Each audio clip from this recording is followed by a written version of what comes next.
Welcome back to Central PA Live. Well, can you believe it? Christmas is just 2 weeks away. Of course, many of us still scrambling to get those last-minute gifts. And if you are doing that, you probably should have set a budget and stuck to it. But if you didn't do that, well, we have a person here that just might be able to help you out, and I think he can because he's a pro. Michael Wall from Wall Financial here in Altoona. Welcome again to the show. Thanks for having me, Dawn. I'll tell you what, it's tough whenever you're trying to set budgets. You think you're going to do it, and then you just don't do it. How early should you be starting?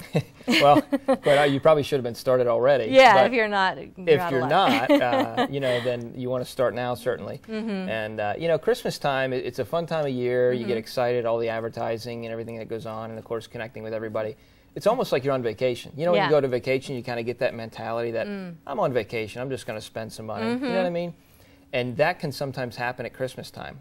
Unfortunately, if that happens to people, they're in a situation, a lot of times they're paying for these Christmas gifts for 5, 6, 7 months after the next year, So it's a time you definitely want to have some sort of a budget together for your Christmas season. Yeah, so how early in the year do you need to really start thinking about that? Well, probably the best answer to that question would be, number one, how much your income is, and number two, how much you plan on spending for Christmas.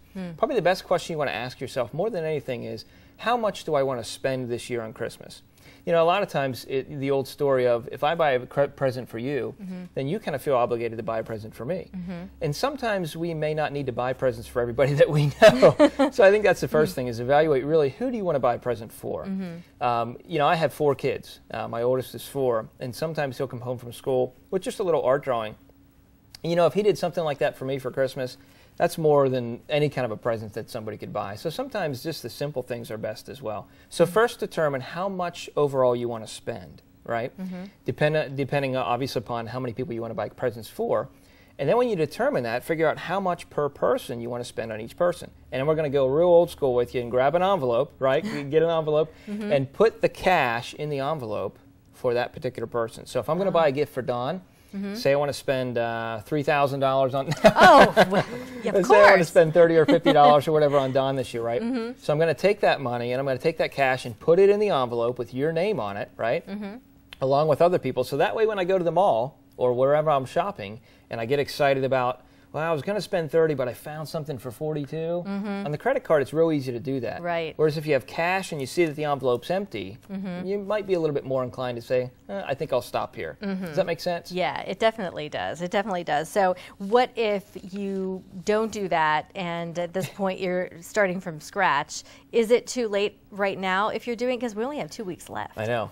It doesn't seem like too much time to save anything. Well, at this stage in the game, obviously, you're not going to be able to save a whole heck of a lot. But what you can do is really monitor what you've spent already and how much you're really going to be spending moving forward. And again, it's the whole idea of, what is the season about, really?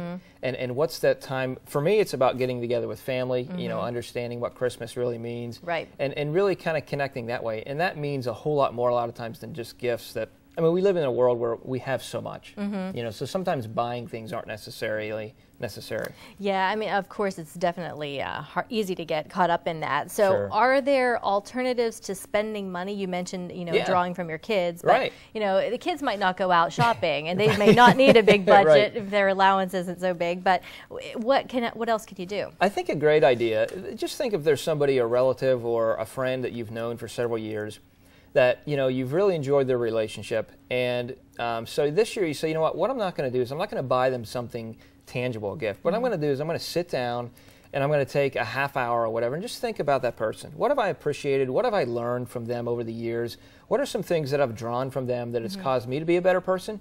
And just write a little letter to them in a form that's real simple, on paper, write it out, not with the computer, and really make it personal. Don't go out and buy a Christmas card and then write something in it, but actually write a letter to them and sharing to them why they mean so much to you. And those are types of things that people will keep for years to come. That's definitely true. I even think people ask me, what do you want? Well, I don't really need anything. Right. So I really do have a hard time saying what I need or want for Christmas. So, absolutely. Yeah, that's a great idea. So it's definitely something that, simple is good.